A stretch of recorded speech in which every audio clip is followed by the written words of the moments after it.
look over their shoulder when you take a test. What's that? Just sit behind somebody that's perceivably smarter or getting better grades. So occasionally when you're taking a test, you can look it over their shoulder, get their answers. Either I knew or I didn't. I didn't cheat. I was like, fuck it. You know, I didn't either. If I didn't know the answers, I made it interesting. Some of the answers were interesting. I'd have been snatched up, man. I've been one of those kids, you know. Made an example of it. Well, anyway, this is the So Well Unveiled Cosmic Wonder podcast. This is Jason and Jason, how y'all doing? So, the collective y'all out there in the ether. That's right, man. So what you want to talk about today? Well, what is it? Is this number 5? That is correct. It is. Okay. A long time ago, I had a dream, and it was one of those lucid dreams, which I've only had a few in my life, but it was a sequence of numbers 1 through 9, and every number had a representative color, and 5 was red. Gotcha. So, like, 1 was white, 2 was yellow. Now, how old were you when you started experiencing these? This is probably around 14. These were dreams, lucid, like dreams. Yeah, this particular one was a dream. Everything that I've encountered that's been supernatural is just kind of where we're going with this. Like from a sleep stage, like REM dream? Or Oh, yeah. Okay. Yeah. I thought you mean like a dream, like just came to you while you were just sitting there. No, you know? If I was conscious, it would be a vision. Right. So, Oh, right. Okay. I got you. Yeah. Well, I'm learning something. Okay. So if you're conscious, it's a vision. Right. And if you're asleep, it's a dream. It's a dream. And there's different types of dreams and different reasons, and there's a lot of research on it, but that's not really where I was going with it. But the number, the number. We'll go with it. Okay, so it showed me that 1 is white, 2 is yellow, 3 is green, 4 is blue, 5 is red, 6 is orange, 7 is purple, 8 is black, and 9 is brown. Gotcha. Yeah. And I've never been able to not, like, if we're talking about a number and it falls in that, then I see the color, or vice versa. If someone talks about a color, then I see the number. Oh, I gotcha. Yeah. Well, that's a good way to remember things too, I suppose. I'll say, I mean, there's some reason the universe sent that out, but I haven't figured it out yet. But hey, paint by numbers. Well, I mean, I guess it's your brain, you know, strategically coming up with a way to right see the world. Yeah. So I want to do kind of sally forth into this conversation. Yeah, go. I was thinking, occurred to me the other day, like a lot of times things are, talk about memory, they're either suppressed or subconscious, and then every now and then they bubble up and you start thinking about something. It's like, oh yeah, I hadn't thought about that in 30 years. And this is one of them. Go ahead. Yeah. We were talking about Clausen's Inn in 5 Points. And right. Yeah. I don't even know if they're still in operation or do they? It started out as a bakery. Oh, that's great. That's right. And maybe I hadn't done the history, but I think it was in the 20s or 30s, maybe even the teens. Right. You know, the last maybe for like century. mill workers, maybe? Well, you know, like you were showing me your awesome painting on Adelaide Flour Company, you know, maybe they were in concert and made fresh bread. Probably came straight from Adelaide, you know, thinking of it. You would think. Yeah, I'm just guessing. But when I dropped out of my first semester of college at USC Aiken, I needed a job and somehow looked in what would it be? The newspaper. We don't really have them anymore, but the classifieds. Yeah, man. I got a job. I don't know. I think in the past they call it a bellhop, and people out there, Clausen's Inn is. Me and Jason were talking about this earlier. It's either a 4 or 5 star hotel, or it was. It was the shit back in the day. I mean, it was nice, man. Yeah, and there might have been only 1 or of 3 in the state that had that status. I think 1 was in Charleston. I have no idea about the other, but. So you'd get hoity-toity or people that had well-to-do businessmen and stuff coming in there, and they'd be repeat customers because of the I'm sure the service. And I was hired as what I guess they used to call a bellhop, but it really wasn't that official. Uniform? No, I didn't have to wear a uniform. I mean, obviously there's some type of dress code. I don't remember what it was, but probably casual, nice, you know. Like khaki pants with a collared shirt. And they hired me I would cook the breakfast for these people. I think they might have had 38 rooms, maybe 32. You were cooking. What were you cooking? Well, it was pre-made stuff. So even though it was fairly good quality because of the status of the place, from what I remember, it was like, I mean, you do like bagels. It was like soft breakfast, you know. Like a continental type. That's right, yeah. Yeah, it was more on a continental. I got it. It was limited, and, you know, I wasn't on a stove or anything. It was I don't mean to go from what you were originally talking about, I kind of shifted, and sometimes I ask too many questions. But anyway, No, please do. Go with that story though. What we were talking about, because we'll end up going down a rabbit hole. And, Right. You know, this is about paranormal, like ghosts and stuff like that. So this is a particular firsthand ghost story for me. From Jason. Yeah, that I didn't read it and make it up, but anyhow, so I got hired to do that, and I would provide the breakfast and also clean up afterwards when they left their rooms. Right. And other than that, it was like they used to give away mini shots of brandy. A little mini bottle. Everybody, whether they drank or not, would have one on each pillow. And people that didn't drink or didn't want them would just leave them there. What kind of brandy was it? I can't remember, but do you know different types of brandy? I'm not sure. Well, no, I mean, I used to, when I drank a lot, I would drink some cheap E&J brandy. Easy Jesus is what we called it. It wasn't a fruit brandy in the sense it wasn't like apple or peach. Yeah. You know, it'll get you tore up. Brandy's a good little buzz, but anyway. Well, me being 19, I took well advantage of the ones that the people didn't take or use, and I had a whole backpack full of brandy bottles. Well, I was 19, so it wasn't as easy to access. They bring shit back up. Bill Cosby. I mean, they may bring this back up on you. Well, we'll get back to that. Me and my friend got arrested at Green Streets going to see the Georgia Satellites because we were drinking that in the car. Oh, the little mini bottle. Did they ask you where you got them from? Oh, yeah, I told him. I was honest. But he didn't pursue that. Sure. He just gave us drinking underage tickets. And my sister and her boyfriend, now her husband, were there in another car making out. And the cop knocked on the window, and they rolled down the window because we were all waiting to get in the show, right? Right. and Clawson's Inn wasn't that far from Green Streets. It was a stone throws. Yes, and anyhow, so the cop ended up giving us tickets and told my sister that he was Southern Baptist and did not appreciate her behavior, like making out with her boyfriend in the car. Really? And made them. How old was the cop? He's probably my age now, probably about 50s, 53. Yeah, back in the day, it seemed like when we were younger, like cops were older, now it seems like they're young. I don't know. I don't try to have too much association with them. I was so much older then, I'm much younger than that now. That's right. We'll get to the story. I interrupted you, and that's my fault. No, that was good. So that was my job, and bellhop. Yeah, bellhop, cleaning up, cooking, and when people would leave early, and I had to stay to a certain point, I was getting paid, but it wasn't really issue. It's just that when I ran out of my things and I went ahead and took care of all of them, sometimes I'd go into one of the empty rooms and just sit in the bed and turn on the TV like Sally Jesse Raphael, just stupid stuff like that. Donahue. And maybe sipping on a little bit of gin and juice or brandy, and I'd lock the door behind me in this one particular time.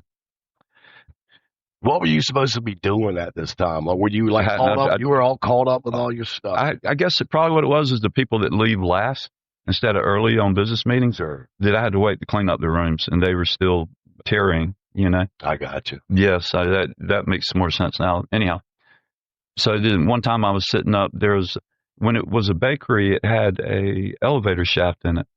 And when it shut down in the late 60s, the building, it's a historic building on the register now, but it was shut down from the late 60s to the early 80s whenever somebody bought it and refurbished it as a 5-star inn. And I've stayed there back in the day a couple times. Nice. It was nice. Then I might have served you. Well, I mean, this was probably in the late 80s, early 90s. That's when I worked there, like 1990. So it being historical, but it was boarded up for about 11, 12 years. There was some point, I think in the early 70s, that 4 boys were out for the summer, just walking around, didn't have any money and wanted something to do. And hey, man, it's like something me and my brother would do. Let's break into this abandoned bakery or whatever and see what's up. Sure. And that's what happened. And unfortunately, one of them stepped through a door, and it was the elevator shaft. He was 14 and he fell and died. Young black boy. It's like 2 stories up, probably. Yeah, something like that. And that's probably 20 plus feet. And if the elevator wasn't there, even deeper because. And then you hit the pad or whatever. Right. That's even lower. So yeah, man, that's horrible. So I didn't know this until what I'm about to tell you happened. And there's 2 different stories, but they're related. So where that elevator shaft was, they turned into the only 2-story room. It just essentially had a loft with the bed upstairs. Okay. And then downstairs you had your kitchenette and whatever else, your living space. And that, I just happened particularly one day, that person left early, and that was the most expensive room as well. And I was just sitting up in the bed watching Sally. Did you put like a robe on? Do you ever put a robe on? No, I didn't. Around, this is my room. This is my room. I wish I had a girlfriend then, but anyhow. So, so I was sitting up there in the bed, and I heard the door unlock and then slam shut and lock back. And I was thinking it was my boss, Uncle Vance. It was the manager, like playing tricks on me or checking in on me. So I jumped up. Vance was the boss, huh? Yeah, Vance. Mr. Vance. He was really, he's a nice fellow, and he's very cool and even-handed. So I jumped up and ran downstairs, acting like I was doing something, and nobody was there. So of course, I was just thinking the simplest thing is that somebody just opened it up, maybe one of the maids, and then shut it and locked it, thinking that someone was still there, which I was. Anyhow, about a week later, maybe a week and a half later from that incident, I just thought it was kind of odd. Nobody said anything to me. So Mr. Vance was trying to check in on me. Maybe he was just waiting for a better opportunity to catch me, you know, like, because any of the single stories. With Mr. Vance, this is back in the day when, like, your managers and employers they would put their hands on you sometimes, you know? Yeah. Do you think he would put his hands on you? Like, do you think it would? I think he just gave me a fatherly warning, you know. Look, I did it too. I used to sip on the brandy too and lay in the guest bed when they weren't there as well. Well, I mean, he came from, I think he was one of those many that went to Woodstock. You know, I mean, he's from that generation. So he was chill. He was mellow. He was chill, very much so. So about a week and a half later, me and Mr. Vance and the concierge, this beautiful woman, she's middle-aged, but she wore glasses, but anyhow, she looked like a librarian that you'd like to meet after hours kind of thing. And Jesus Christ. Excuse me. Jesus has nothing to do with this story. No, he doesn't. I just spit water out of my mouth. All right, go ahead. All right. Sorry, dude. Let's call her Miriam. Did I get it on you? No. Okay, sorry. Oh, no, we're good. So Miriam, me, Mr. Vance, and then there were three ladies that worked to clean up the rooms. And they just happened to be black because, you know, it just was what it was. And they're very nice women. But we're sitting there having an impromptu business or, you know, employee meeting. Pre-shift meeting. Yeah, you know, just updates or anything. And it happened once a week or every 2 weeks. And all of a sudden, this man starts screaming, coming running out of his room. He's soaking wet. The ghost? This was a ghost? No, this is the guy staying in that same room. I got you. The same room you were in? The same room, the one where the elevator shaft was. And he was a repeat customer, so he was like some kind of mid-level playboy businessman or something. Right. And he would always stay in that room if he could get it because it was just one of the nicer ones. And he comes running out in the towel and starts cussing at us, like, who was in my, you know, who came into my room when I was in the shower? Right. I saw the figure and all this stuff. And, well, we're all sitting there, and Mr. Vance goes, what room are you staying in? I think it was like 206 or something. I could probably have that wrong. But he said, yeah. And all of a sudden, infamous what room number? 206. 206. And all of a sudden, without a word, those three women bolted out of the front door and never came back. Oh, never came back to work. Because they knew evidently I found out, and Mr. Vance explained it, about the boy, the bakery, dying, falling down the elevator shaft. That's where that room with the loft was built in that space. Sure. And that ghost had been coming, and he goes, but it's a playful ghost. And that guy's like, just shaking his head, like dripping in a towel, you know. And who said that's a playful ghost? Mr. Vance? Mr. Vance. So he had firsthand knowledge and experience and relationship with this ghost. Right. This was one of those rooms where when they got cleaned, those ladies would only go in there if there were two of them. And they kept the door open with one of those wedges. This kind of sounds a little bit like some Scooby-Doo type shit. Like, you know, a little bit. We go with this. But so, did you ever have any other experience with the ghost there at that spot? Those pesky kids. Yeah. Well, they probably. Well, once I was armed with information, it didn't bother me. Once Vance told the story and it was a playful ghost, and he was well aware of it, so it made his presence. It was pretty regular. And I imagine it still is because what's the ghost's name? I don't remember if I ever heard it. I don't know if I ever did. Jasper Calhoun. Yeah. The friendly ghost. It could be, you know, that poor boy and his family. But it's interesting thinking about like whether you got a spiritual side to you or not. when you encounter things like that, you have to put it in some place that makes sense, or at least acknowledge it if it doesn't. And instead of just burying it away and saying, "Oh, maybe that didn't really happen," when you know it did. I mean, did you talk about that though for a while after that, or did you just kind of like, man, when you're that age, things were happening. I'm not saying like that every day, but they were happening so fast. I mean, I'm sure I did, and I just, the 19 and just, your whole world's ahead of you in a sense, and also it's dragging you down because you don't quite know what your focus is and purpose, direction. Yeah, and I didn't stay there long. I might have worked there almost a year, but it never left over bad blood. I think a better opportunity. Well, dude, I want to check in the closet then and see if I don't even know if it's still open. I don't know. Yeah, they may have turned it into condos and they sold it. I don't know. That would be cool though. But anyway, yeah, if they turned it into condos, I mean, unless they obviously they would do a lot of. Hopefully, it's still there. You said it's historic, like it's pretty much across from Papa Jazz's, a little bit to the left. Before Andy's Deli. Mm-hmm. Yep. Man, see, I don't really have much. The only really interesting story I have really about ghosts. Right. And I mean, I've experienced some weird things too, but this was actually, I went to a conference, like a meeting. Yeah. And it was for that kind of stuff, like ghosts and everything. And this was when I was in Charleston. This was a long time ago. I was in Charleston. I don't even know. Anyway, there was probably 200-300 people there. Okay. And it was like some kind of renowned, like, ghost dude, paranormal dude, professor from Florida State or something like that. I don't remember his name. I don't even know. This was a long time ago, almost 30 years ago. Anyway, he was like, raise your hand, if you believe in ghosts. And everybody, I don't know, 200 people, probably, 125, 150 people raised their hand. And they were all there attracted to the topic. Right? Oh, yeah, that's why they went. I was just went like, man, this is interesting. I just want to see, Yeah. And then he asked them, have you ever, like, seen a ghost? And then, I don't know, the number went down to about maybe 50 people raised their hand. Okay. Out of 200, like, so a quarter of them. Right. More or less. And then 1 out of 4. Right. Then he asked, have you ever had touched a ghost? Yeah. And then like it even went down to like maybe 5 people. Right. And then he asked if anyone ever had like a sexual encounter with a ghost. No, that's crazy. No, with a ghost. Yeah, that's weird. Incubus, succubus. Well, one guy thing in the back raised his hand. But I mean, I've heard of that stuff like that, but I'm just saying, like, that's like succubus. Well, he raised his hand, and he was like, the guy, the renowned paranormal specialist was like, come on down, and he had the guy down there. It was kind of like a country guy he was country, man.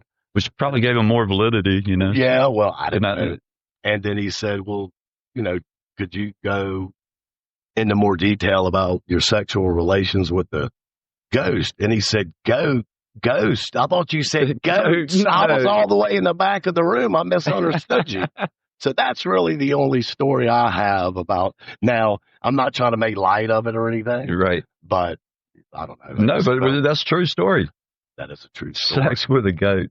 With a goat. I thought you'd know. I made it. I kind of made it. Well, I added. That was a good joke, man. I added some things to it. Eli, you need to move.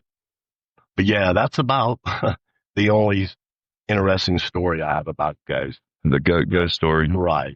The goat story. But I have had, some things happen that I've experienced and seen that can't really be explained. But I'm not going to go into too much detail because it might be my own,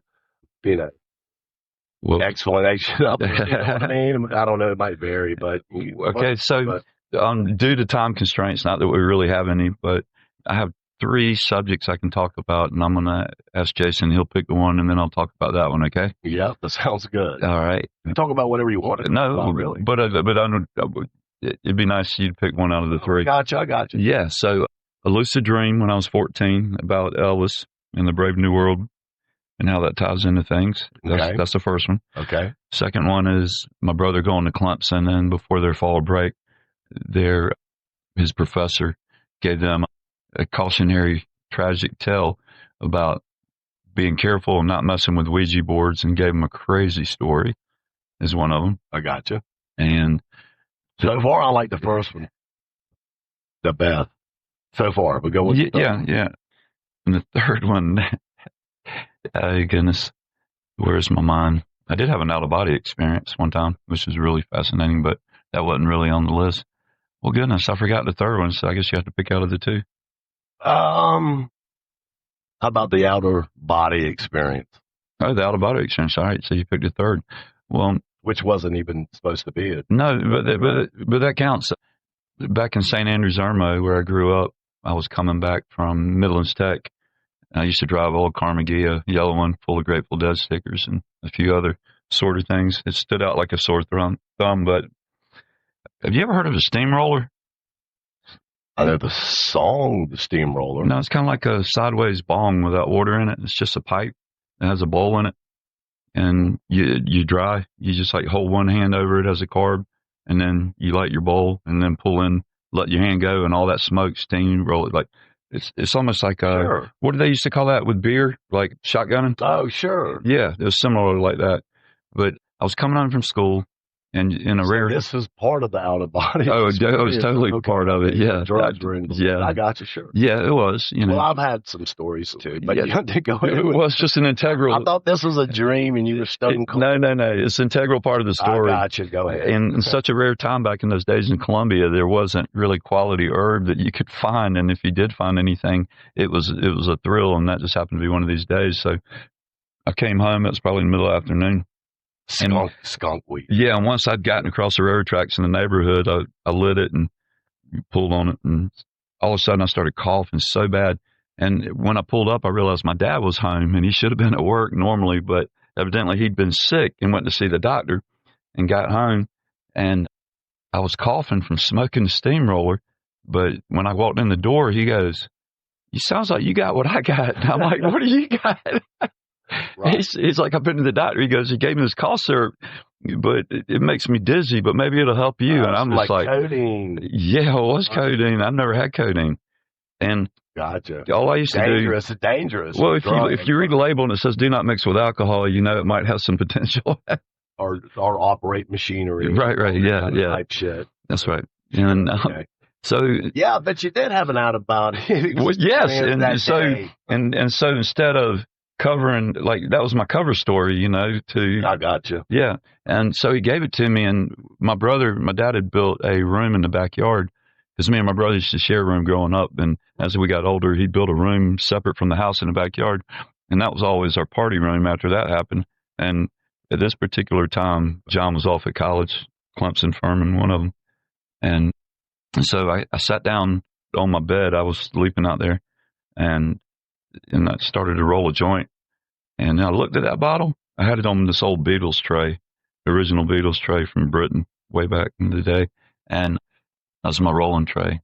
And so I'm starting to roll. I used to have that like under the couch. That's right. With the old credit card, you go under the couch. You know, hopefully a lighter. So rolling papers anyhow.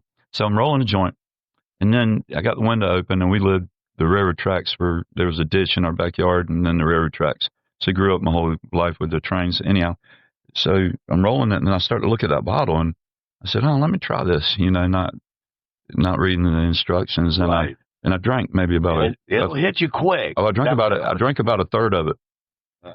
Yeah, and oh my goodness. And the next thing I knew, and there was music playing in the background. Next thing I knew, I was floating in the corner of the room, the upper corner of the room, just trying to get my bearings. And similar to when we talked about dying and coming back, when, you know, one of those. Well, that was a lot of codeine to be drinking. Well, yeah, no, I didn't realize that then. I was very stupid. A third of that was probably, I would bet you, like 5 to 8 days worth that you drank at one time. I bet. I don't know. At least I didn't drink the whole bottle. But not that I know. You know. We wouldn't be having this conversation about servings per bottle. Right. I'm just saying, you know, damn, man, that's crazy. So I found myself floating, and then I'm trying to get my bearings. And again, when you're out of the body, whether you're in the spirit or dead, this has been my experience, because I went through it. You know, that I can say it was very similar, because just whacked out. You're looking, and you can see anywhere that you turn your attention to, but you're not a head. You're an amorphic substance or whatever with more consciousness. You were out of your body. I was literally out. And then finally I looked down and I could see myself slumped over, but I was breathing. Sure. Because I was studying myself and I had the tray and my hands were on the joint that I hadn't finished rolling. And I was just going, God, that is so strange. And I didn't even make the connection with it. But I was sitting there for a while and then I was like, I almost questioned if I was dead, and I wasn't because I was watching myself breathing. So I'm having a conversation with myself about myself. Oh man, you might have been close. Yeah. That was a lot of coding to be down. And then I was very close. And then right then at that moment, a train comes barreling by and hitting the horn because of the crossroads getting in the neighborhood. It shocked me back in my body, man. I jumped up, the tray. It was mayhem and chaos. Oh my goodness. Well, see. Back in the day, if I had some sort of medication, if I, had wisdom teeth taken out or a broken bone and had some sort of pain medication, well, my dad didn't let me have free range of the bottle. You come to me, because he knew that my crazy ass, had, and I'm not like that anymore, anyway, but. I think it was naivety on my dad's part, but I was just trying to cover for myself for coughing, and he was trying to do something good for me. He just, and I just was. Oh, well, apparently he did. And I was just a natural born retard. So, well, I can say the good thing about that experience was I never was that enticed by like pills and things of that nature that came later, because you realize when there's some things can be so concentrated. Now they talk about, fentanyl and this crazy stuff. As if something needed to be made 1,000 times stronger than heroin. Yeah. Some people, get on those. I mean, some people are addicted to it, and I can see it. But it's like, I never, I don't know. I didn't like the itchiness and I didn't like it. Right. Well, if you think about it. Anything that makes me drowsy or itchy or. Right. I can sleep well enough on my own. Yeah, pretty much. But if you think about what a bad business model for a junkie dealer, like selling people fentanyl something 1,000 times stronger than heroin, it's like you're losing all your clients like every other day. Well, it's dangerous. Oh, it's terrible. I mean, I know I'm laughing, but I'm not laughing because it's funny, but just because the irony just struck me. I'm like, somebody's selling it and that's their illegal job, Right. And then you hear about the body count and bodies dropping. The government sells it too. They're drug dealers. I think they kind of like they actually perfected the art form of it. They're the pimps. They're the grand pimp of. There's no doubt. There's so much stuff about Medina, Arkansas, with cocaine and the Clintons. There's stuff with the CIA, with George Bush Sr. that was head of the CIA when Carter was in office. Bringing back, actually, his nickname was George Poppy Bush, and not like Poppy, like a grandfather figure. Yeah. Told me this story. Okay. Yeah. But because he, CIA, through the CIA, bringing over heroin and opium. London wars. Yeah. Well, of course. I mean, that's crack. Same thing. CIA, they did that for the shit down in Panama or Nicaragua. Oh, they were doing it in the 1800s you remember the Chinese coolies? Well, that was another one. Chinese coolies, you remember them when they were building the railroad across the continent, the opium dens. Oh, yeah, that was... Yeah, and that was from the government. That was to control them, get the cheap labor. Right, that's right. So they can, Yeah, put in small houses, work all day. Yeah. Barely enough food. Exactly. That's why you have a Chinatown in San Francisco and a lot of other big cities is because that was their hub. Well, the whole Pacific Northwest has a huge Asian population, Yeah. But I mean, not just from the railroads, of course, but I mean, the schools, Yeah, and like you said, the crack epidemic, I mean, there was this whole made-up scenario. I remember watching it live. I didn't know it then. I think it was 86 or 87. Bush Sr., old Poppy Bush, was president at that point. He had a one term after Reagan, but must be some people. I love Reagan. Yeah, but Reagan got, after they shot him with those hollow point bullets and he survived that, and Bush was his vice president, supposedly the word behind the scene was like, he was calling the show. Well, buddy, now you know who's really in charge. Right. And you better toe the line.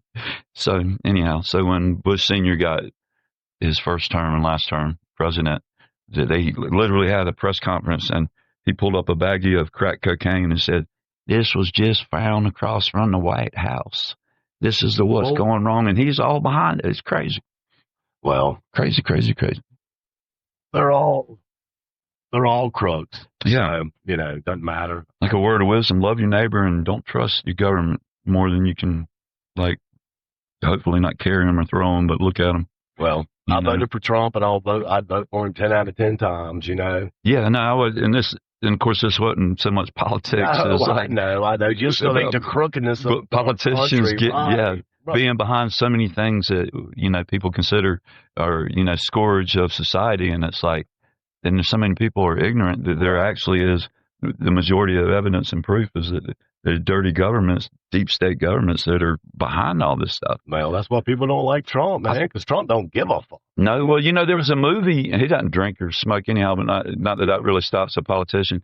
But I think also in Vietnam, they were sending large, vast quantities of heroin inside the dead soldiers' caskets.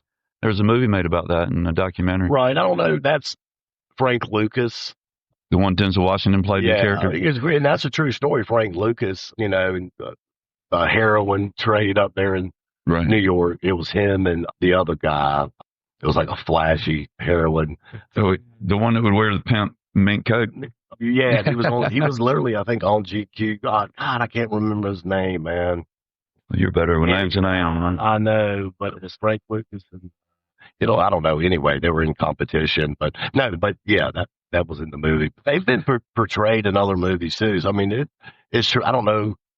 Yeah, I could see them doing. I don't know how true that was. It was in the movie.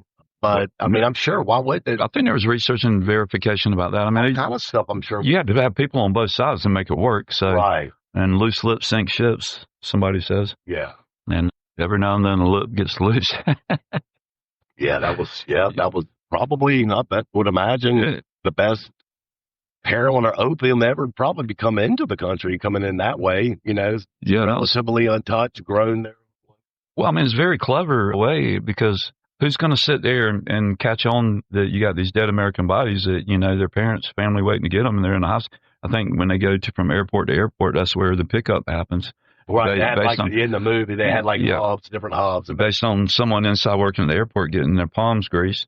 But I don't think they ever put the drugs in with the actual bodies. I think they had other, maybe, I don't know. Well, I think that was because you weren't going to have drug dogs coming around on military planes with bodies coming back.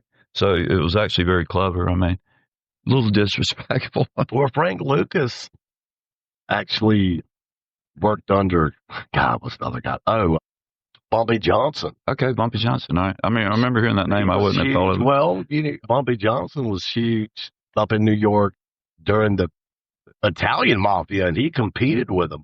Bumpy Johnson didn't fucking play. You know what I mean? And he was he from New York? You said Philadelphia or something like that? Well, actually, he was born in Charleston, like Mount Pleasant area. Okay. And then, he moved up that way to, I think his aunt or his grandmother, I think he moved in with his aunt up in New York. But he was like, up until he was like 7 or 8, lived in Charleston. Yeah, he was country as fuck. I'm talking about Bumpy Johnson, but he didn't fuck around. He wasn't scared, man. Big Bumpy. Don't mess with Bumpy. But, Frank Lucas, worked under him for a long time. So I'm sure he learned some pretty impressive business. I bet you Corn Pop knew Bumpy. Who's Corn Pop? Some stupid gaff that Biden had way back when. He goes, growing up, I was around bad people and I had to grow tough. Take, for instance, Corn Pop. Oh, that was a fictional character that he made up? I think so. Corn Pop. He goes, Cold Corn Pop. He was a bad dude. That's already made up. It's already unbelievable now. I don't even believe the story now. It just happened to be a script that I hadn't been aware of yet. Well, it's funny that you're saying that because I can imagine him, doing that. Right, but Bumpy being real, Corn Pop, the kids out there, that was just a little... Throwing a lot of shade on Bumpy Johnson right now. On Bumpy. I have to do some research on him. I know I've heard of that name, probably from the movie, or I think my brother gave me a book on that same subject. It was big back in the, I don't know, man, maybe the 20s and 30s. Maybe late, 30s. I don't know, man. Hey, you remember speaking of drugs, you remember the commercials in the 70s and 80s? It'll be like, they cracked the egg on the hot sidewalk. Sure. And they were starting to fry, and it would say, this is your brain on drugs. Right. Right. Yeah. And it's like, well, that was my brain on alcohol. I guess if I was a chicken, that might be what I like. It's funny because alcohol basically destroyed my life, and it's legal. Pretty funny. It's just, the war on drugs. It's all about the money. If you follow the money, and if there's more money to be made to keep drugs illegal, when there's more money, they're not going to be following this podcast then, because there's no money. Yeah, and the government, learning during Prohibition and the temperance movement for whatever 11 years that alcohol was illegal, all it did was make the criminals richer, and the government weren't getting their dick skinners on their share. Well, they were. But not to the same degree. Oh, no, of course not. Because when you go back into the modern world, even I worked at a brewing Kennedy, that's company. How the Kennedys got all their money, didn't they? Fucking bootlegging. Well, it's like the Stamp Tax Act. There was wars fought inside of our country over them trying to tax alcohol and things of that nature. And bootlegging. Yeah. Oh yeah, the Kennedy. See, that's how they got all their money. That's right. Yeah, they were Novo rich. Right. They were new rich money. They weren't old school. They were bringing in the alcohol from Canada, rich people, and bring it to the rich people instead of to the That's right. The hood or the poor Irish area or whatever. They were bringing in alcohol, but they were dispensing it to the ultra wealthy. Oh, definitely. Yeah. So they were getting paid.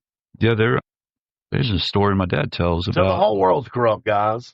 Yeah, it's just, just walk softly, carry a big stick, and ask for forgiveness, That's right.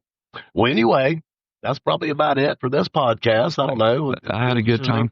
If there's anything else you wanted to talk about, we're just on like 35, 38 minutes or whatever. That's where I like to try to keep it. Right. But if something is interesting, we can go on longer. Or if something's not interesting, we can cut it to 15, 20 minutes, Well, no. No, I wouldn't. It would be a waste of time for us to set all this shit. This is pretty easy setup, man. Yes. It's getting easier, Oh, I like it. Yeah, it's good vibe, good flow. I could say maybe one last thing. Yeah. I was doing a hardwood flooring job about 8, 9 years ago, and it was Sunday. And I always listen to Natalie Merchant when I'm doing floors on a Sunday. It's just my thing. But my friend Sean was running late, and I was sitting in the hallway scraping a corner.